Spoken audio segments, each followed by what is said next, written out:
The Tom Woods Show, episode 1725.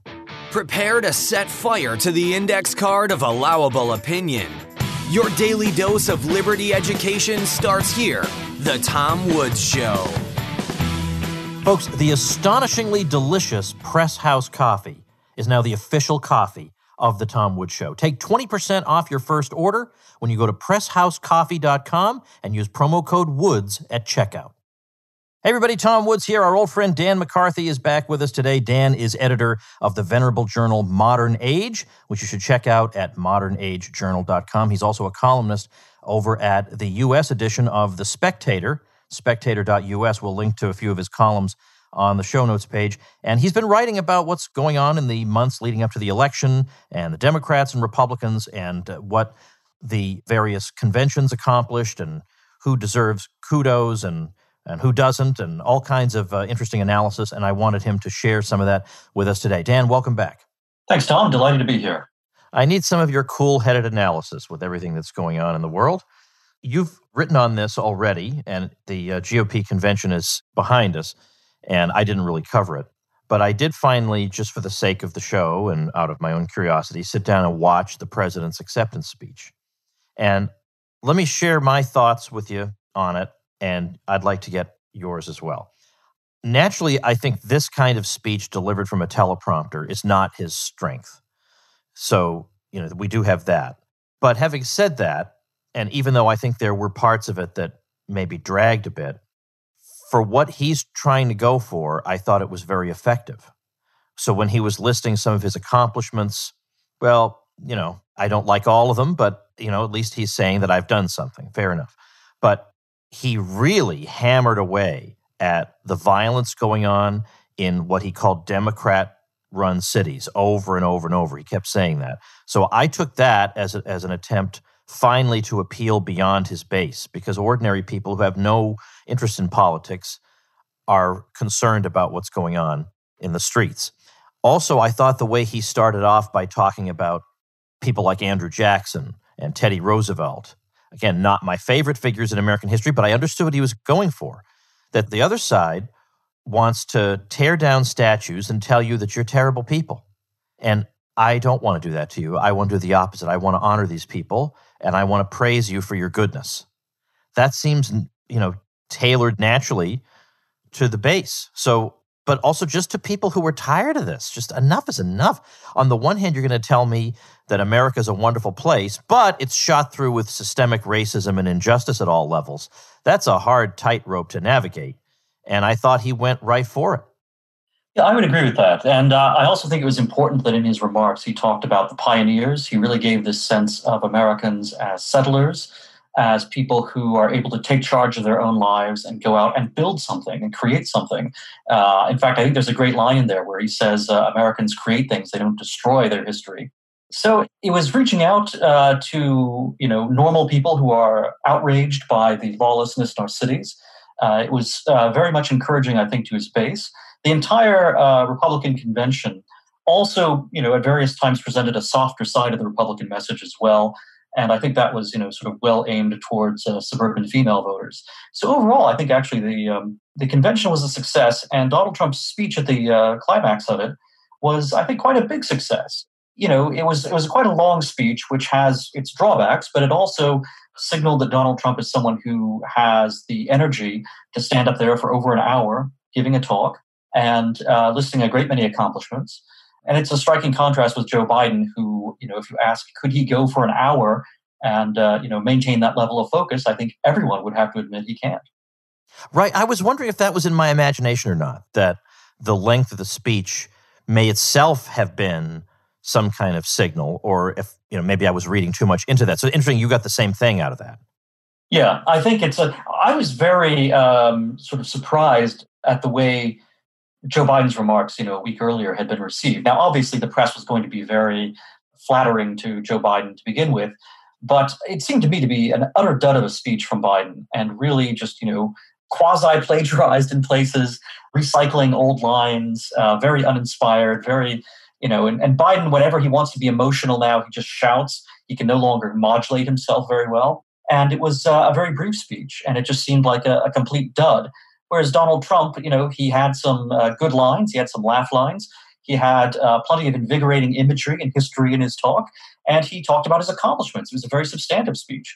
So I thought the contrast, not only in substance there, but also in terms of delivery and in terms of Donald Trump's ability to stand up there and really give a weighty talk over the course of over an hour, was a pretty striking contrast between the two candidates. Now, you've, of course, heard Nancy Pelosi saying we can't validate this guy by debating him. The man who sits in the White House currently, right? We can't validate him but we all know why she would say that. We all know that because I'm sure they're all looking in horror at this man they chose as their way to prevent Bernie from getting the nomination. And I wouldn't even describe it as a case of buyer's remorse because that indicates that they're unhappy after the fact. They were unhappy at the time they made the purchase. There is no real buyer's remorse here. But do you think he can get away with not debating? Really? 2 months? Trump would just kill him over this. Well, I think there are going to be debates, maybe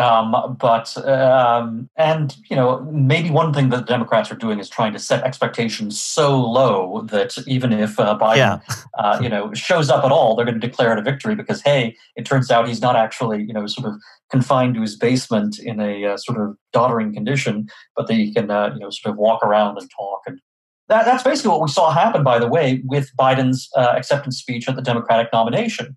It was a dud of a speech, but because the Democrats and their media apologists kind of went out there and they said, well, the Republicans said Biden's in such a bad condition, he can't even read off a teleprompter. Look at this. Biden was able to read off the teleprompter and not really, sort of wander and lose his train of thought. It's like, that's it? That's what you're claiming is, a great triumph from Joe Biden? So I think what Pelosi's doing is not so much, really expecting that the debates will be canceled as it is, trying to set the expectations so low that even Joe Biden can meet them. All right. I want to ask, though, also about the Democratic convention, because you've been writing about both of these, and you do commentary in the New York Times about things like this. So you also noted that the Democratic convention was also a Rockefeller Republican convention. And it's so funny. I remember back when they were passing NAFTA, stuff like that, we were being told, look at the great thing about NAFTA. All the living secretaries of state support it and all the this and all the that. And then we started to see in 2020, look at how many people in the foreign policy establishment who are Republicans are against Trump. And look at how many of the and I know that I'm different from the average voter, but I look at that and say, and the problem with this is what exactly? This is exactly what I would want. Whoever the candidate is, I would want him to be opposed by these people. It's remarkable, especially when you have a Democratic convention and you just wonder, what are Democrats getting out of this? What are Bernie Sanders voters, for example, getting out of having John Kasich and Colin Powell and Christine Todd Whitman, the former Republican governor of New Jersey? I mean, all of these, not just Republicans, but really kind of past their prime Republicans. These are all names from the 1990s. So it gave the Democratic convention a sense not only of being a Rockefeller Republican convention, but also of being a kind of old folks' home and just an exercise in nostalgia. And it seems to be nostalgia for the year 1999, this idea that right. the U.S. was at that time very wealthy and powerful and could meddle around the world and, in the Balkans and in the Middle East. And, we could just do all of this. And of course, that is who Joe Biden is. Joe Biden is a guy who's been in public office, nearly 50 years. He is someone whose, career, it includes moments in the 1990s, it includes moments going back to the 80s and the 70s, but he's not someone who has any kind of forward-looking vision. And, the Democrats seem to kind of just accept that and decide, our convention's all going to be all about, the idea of putting Bush Republicans and Clinton Democrats together against any kind of insurgent challenge to them. And, in the Democratic primaries, I think that's what you saw sort of take Biden through to victory. It was the fact that the Democratic establishment was entirely against Bernie Sanders.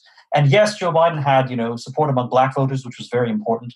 But I think that combined with the fact that the establishment was fully against Sanders is what made Biden successful. And now you see them want to do the same thing in the general election. They're going to try to put together the establishment in both parties in an even more dramatic way than they did in 2016, and basically make this an election a battle between the deep state on the one hand and Donald Trump on the other. And they think that they're going to use Donald Trump's personality and they're going to use the COVID-19 crisis to basically make the establishment respectable again and put them back in power.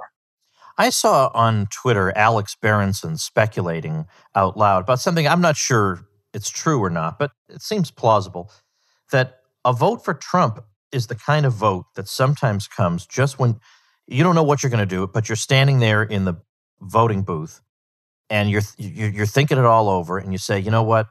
I think I just have to vote for him because I'm just too scared of the alternative. It's the kind of decision you make when everything's quiet, you're alone, you have the decision right there in front of you. It's not the kind of decision that you make when you're going to mail something in. You kind of sit there and at your leisure, you think about it. But he had this sense that the vote for Trump is a kind of visceral thing that at the last moment you say, doggone it, I have to do it.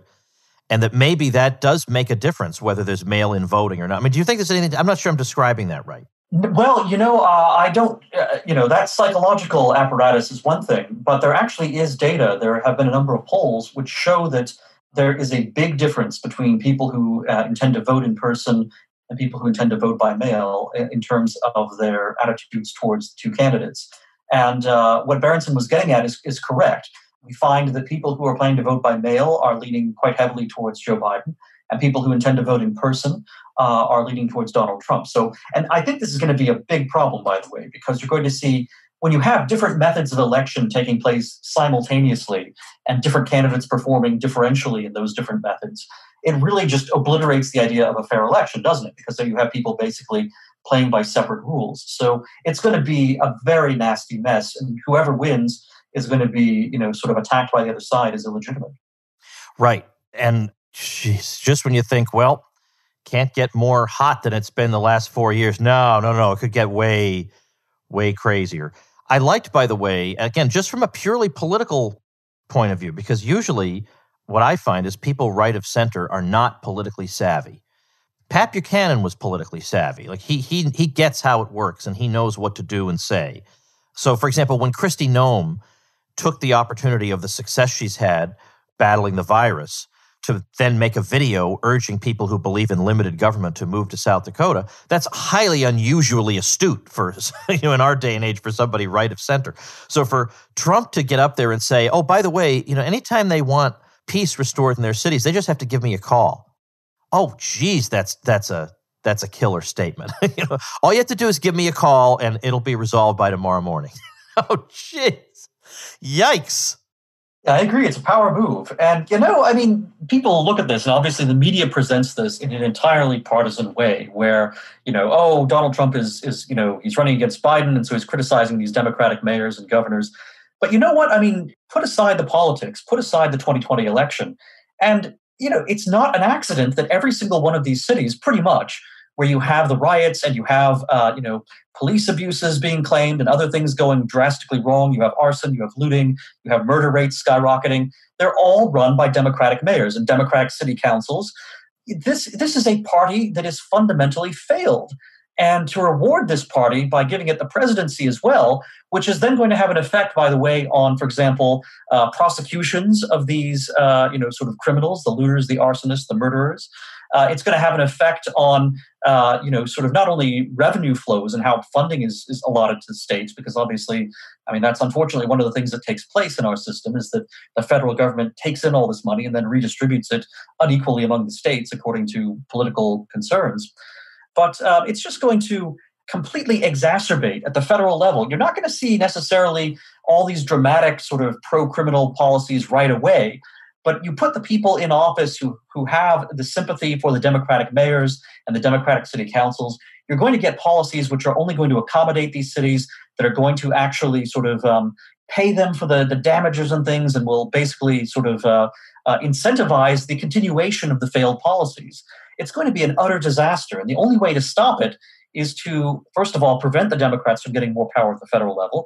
And then second, ultimately, you have to elect independent mayors, or you have to elect Republican mayors, or maybe even elect, people from the whatever anti-crime wing of the Democratic Party you can find. But you have to, fundamentally throw the bums out if you want to stop the violence. And you're not going to do that by putting one of their allies, Joe Biden, in office. Well, the other thing that I fear about if the Democrats would get in power is that The states that have been the most draconian in their lockdowns, of course, have destroyed their economies, and they'll get bailed out, which will encourage them, which will reward them for what they did, and will encourage them to persist in it. We just saw some so-called guidelines issued from the governor of California, according to which they'll never be able to open. Their life will never, ever be normal again under those conditions. And apparently California voters are perfectly content with that, to have their lives taken from them and ruined over something that has affected the tiniest sliver of the 80 or so million people there.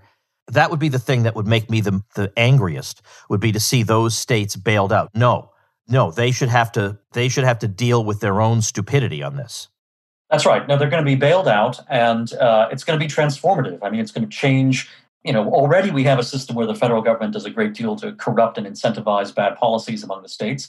It's going to get far, far worse when you have the federal government bailing out states which had the most draconian COVID policies and also the most lenient policies towards rioters. It is putting the weight of the federal government behind the most failed states in the country. And you're just going to get more of that, right? If you incentivize it, you're going to get more of it. And, I think Americans are going to suffer badly. Let me run by you something I told you about before we started recording. There's an article on Newsmax from August 31st, 2020, just came out. And it says Dems register more new voters than GOP in 4 key states. And they are key states: Arizona, Florida, North Carolina, and Pennsylvania. Trump won all of them in 2016, but the voter rolls have changed since that time, not in Trump's favor. So is this, and I'm hearing more and more from people that they can now envision a reelected Trump more than they could have 6 months ago or thereabouts. But this does seem to be a problem. What do you make of that?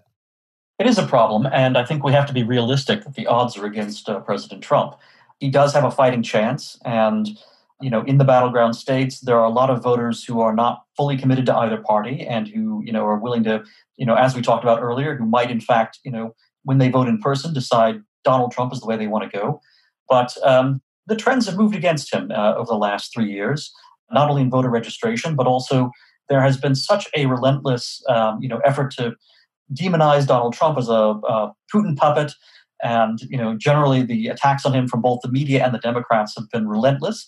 And that has an effect. And, Trump's margins in 2016 were pretty slender in most places. Most of these key states we mentioned, Arizona, Florida, North Carolina, and Pennsylvania. And it won't take much to erase those margins. And there were a couple of states where Hillary Clinton actually had very slim margins. Minnesota was one of them. I think Maine was another. So you'll see, an interesting outcome in 2020. But I think we should certainly be prepared to see Trump lose some of these battleground states. And if he loses, more than a couple of them, he's going to lose the election. I hate to do this to you, but it's coming. What does your gut tell you? What do you think is going to happen in 2 months? Well, it's funny you should phrase it that way. My gut actually tells me Donald Trump will be reelected. My head tells me that Donald Trump is going to lose. So rationally, when I look at the poll numbers, when I look at things like the voter registration in those 4 battleground states, when I look at Donald Trump's position right now compared to where he was in 2016, the polls are sort of close, but actually Biden is doing somewhat better than Hillary Clinton. And very importantly, Biden has much stronger personal favorability ratings than Hillary Clinton had at this point in 2016. And that could very well, provide the margin that Biden needs to win. So my head says all this adds up to a very likely Joe Biden victory. But my gut says I just can't envision Joe Biden as president. I just can't see Americans looking at this guy and thinking, you know what, we want this, pretty much 80-year-old politician of, half a century to be president and to lead us into, confronting the aftermath of COVID and the aftermath of these urban riots. It just seems to me that Joe Biden is not up to the task. And, giving the Democratic Party all of this power when the Democratic Party has complete power in our cities and has, ruined them as a result, I have to think that Americans have enough common sense that they're going to stop and, think twice about doing that. Hey, everybody, let's take a quick minute to thank our brand new sponsor. I'm so excited about Press House Coffee, the official coffee of the Tom Woods Show. It literally made me into a coffee drinker. I was not a coffee drinker before, and now I am. Press House Coffee was started by 2 guys who love premium coffee, but not the uppity culture around it, and they want to help you enjoy coffee the best way, the way you like it. The head roaster personally sources each bean and creates a unique roasting profile to highlight its unique flavors. Every bag is roasted to order, ground any way you'd like, and shipped to you within 72 hours for peak freshness.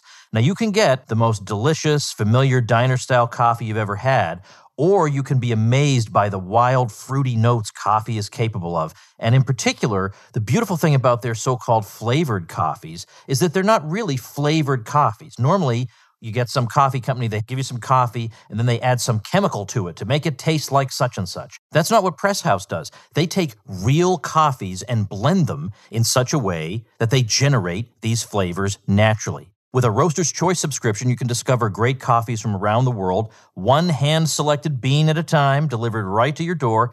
Tell them what you think of each one of them and get future selections curated just for you as they learn your favorites, or just let their roaster share whatever unique single-origin bean he's most excited about right now. We'll get 20% off your first order and a chance to win a year of free coffee when you go to PressHouseCoffee.com and use promo code WOODS at checkout. That's 20% off your first order and a chance to win a year of free coffee when you go to PressHouseCoffee.com and use promo code WOODS at checkout. All right, let's. I want to get some more generic information out of you. Like, for example, what do you think Trump's biggest weaknesses are? I'll tell you what I think they are. One, I'm sure we'll agree on, has been personnel choices, although in one of your columns you say that he's gotten somewhat better at that. But that, I mean, you could have given him a list of people who agree with his agenda, who could have, not stabbed him in the back maybe over the past, 4 years.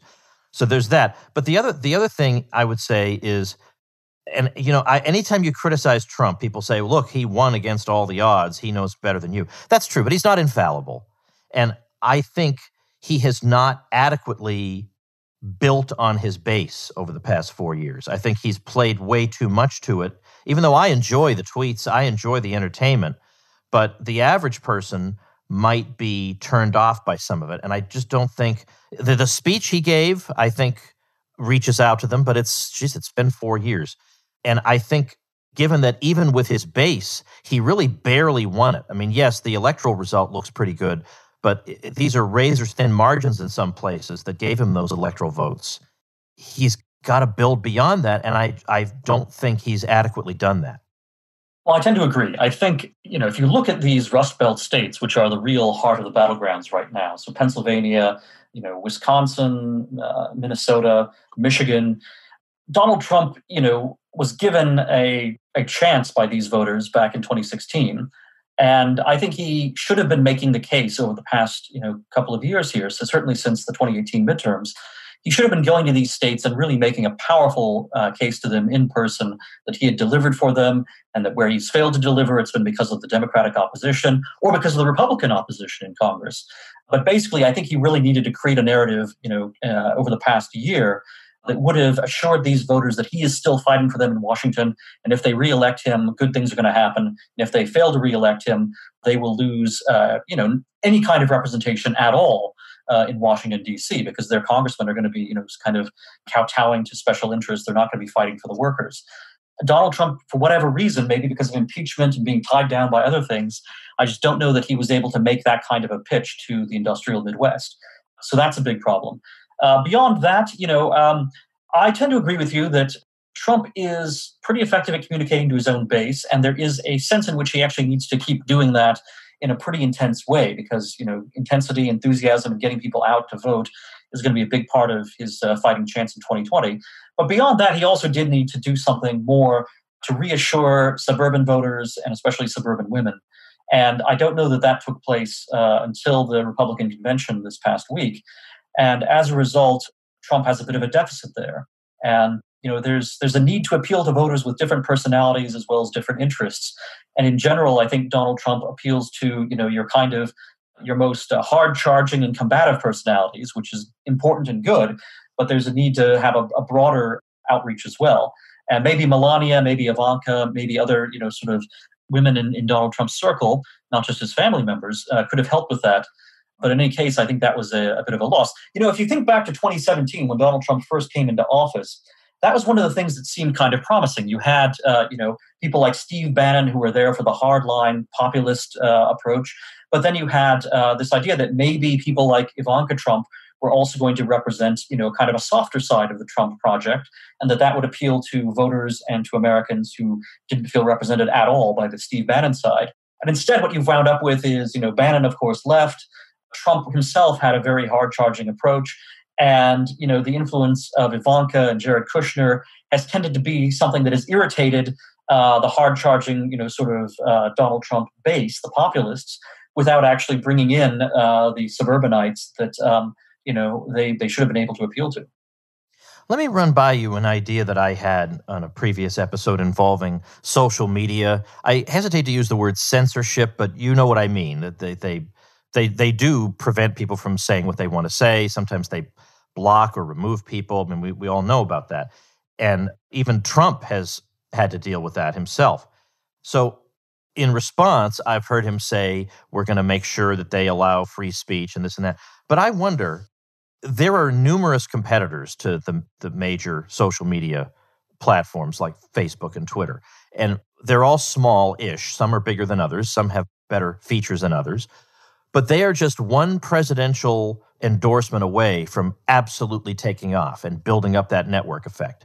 All Trump has to do is say, you know what? I'm going to be posting over on this site now, and I urge people who believe in free speech to join me, and there'd be 10 million people on that thing tomorrow, and we'd be off to the races. Now, some people say, well, he wouldn't do that because he's not the type to run away from a fight. But he doesn't have to run away. He can keep tweeting on Twitter. But he's going to say, I'm going to be using this platform, and I hope liberty-loving Americans will do the same thing. Is that a bad idea? It's a high-risk strategy because, of course, if people don't join the then it's a platform, loss for him. Right. Yeah. And because of the way this would work, right? So, I mean, you see this right now in the way they talk about the TV ratings. So Fox News absolutely crushes all of its opposition. It far outclasses MSNBC and CNN. It gets many more viewers. But what the left says is that, well, okay, maybe Fox News can beat any one of its competitors, but if you add them all up, the mainstream media still has more viewers than Fox News does. They'll say exactly the same thing if Donald Trump endorses Parler or endorses some other platform. They'll say, okay, yeah, all the Republicans are there. Maybe that's impressive. But you know what? You still have more numbers on Facebook or Twitter or on Facebook and Twitter combined. They'll spin it in such a way as to completely, sort of make it look as if Donald Trump is, dramatically losing and doesn't have the kind of sway that people might think. Now, I do think that the scenario you've outlined is something that is very likely to happen if Donald Trump loses. Because, of course, Donald Trump won't be president anymore, but he'll still have an enormous social media following. And he will be a big player in terms of the social media's future, right? So if he decides to endorse or not endorse some company or feature within the social media environment, that's going to have big cultural effects. So, and I think a Donald Trump who loses may be much more open to the idea of, maybe it's endorsing more television networks like Fox News, maybe it's endorsing more alternative social networks, but he's going to have a heck of a lot of sort of private sector power, which he'll be able to wield. I agree with that. I think that is actually a good analysis because when he is out of office, well, no reasonable person would expect him to be able to completely transform the social media landscape with one statement. So if he accomplishes anything at all, that will be considered a victory for him. Now, also, one last thing, just something about Mike Pence. When Pence's name came out in 2016, I think a lot of people said, well, this is a sop to the establishment wing of the party, or at least to a wing of the party that most Republicans would recognize as Republican. And he's got to do something for those people. So he brought on Mike Pence. And early on, you had the impression that Pence was, maybe he was a leaker. Maybe he was undermining Trump in one way or another. Trump's style was certainly not Pence's. But yet now I have this feeling that Pence is more on Team Trump than I thought, or maybe than he was earlier on. Is that in my imagination? What's your impression? No, I think that's right. And, I watched Mike Pence's remarks at the Republican convention kind of carefully, and I didn't catch any kind of undertow of anti-Trumpism seated in there. Mike Pence is a very different kind of Republican than Donald Trump, and I think, a President Pence would unfortunately pursue some very, un-Trumpian policies, especially in foreign policy. However, Pence has been a quite loyal vice president, at least in terms of his own commitment to getting the president reelected. And his speech, I thought, reflected that. Now, I will say, I thought it was a bad sign that on the final night of the Republican convention, so Pence had spoken on Wednesday, Donald Trump was going to speak on Thursday. The final night of the convention is Thursday. And in that final night, you had included a lot of sort of washed up old guard Republicans, including Mitch McConnell, including Rudy Giuliani, and Tom Cotton, who is not a washed up old Republican, but who certainly, in terms of his ideology, is pretty close to the neocons. All of these people were given pretty prominent slots in the final night of the convention, and it just seemed to me that somebody programming the convention, was kind of slipping in the message to viewers who were clued in that the neocons are still here and they still want to have a seat at the table, and the Republican establishment is still there and wants to have a seat at the table. And so I was kind of discouraged, actually, by a lot of the final night's programming until you got to President Trump. Whereas I've been pleasantly surprised on Wednesday night, because that was kind of the Mike Pence night, and Pence himself, I thought, was much more solid than I expected. Well, on the show notes page of today, tomwoods.com/1725, I'll have links to several of Dan's recent columns trying to make sense of everything going on right now. And I always enjoy reading Dan's columns. I feel like I understand things better after I read them. So that's where you can find them, tomwoods.com/1725. And I will also, of course, as always, be linking to modernagejournal.com. Remember, Modern Age is the venerable journal dating back to the 50s and Russell Kirk. It's like another world almost when you compare that America to today's. And Dan has the honor of being the editor of that venerable journal, which, it's true, doesn't have quite the tone of a Trump speech. It's more cerebral, but I think this intellectual audience will enjoy it. So check that out as well. Dan, thanks for your time today. Thanks, Tom. All right, folks, that's going to do it for today. If you like and appreciate what we're doing over here at the Tom Woods Show, then make sure and join the Tom Woods Show Elite, where you can have a fellowship with a whole lot of intelligent, non-panicked, pro-reason people, which you need in your life these days. And not to mention, you get transcripts of all the interviews I do and many other goodies besides. So check that out at supportinglisteners.com, and I'll see you tomorrow. Become a smarter libertarian in just 30 minutes a day. Visit tomwoods.com to subscribe to the show for free, and we'll see you next time. Like the sound of the Tom Woods Show? My audio production is provided by Podsworth Media. Check them out at podsworth.com.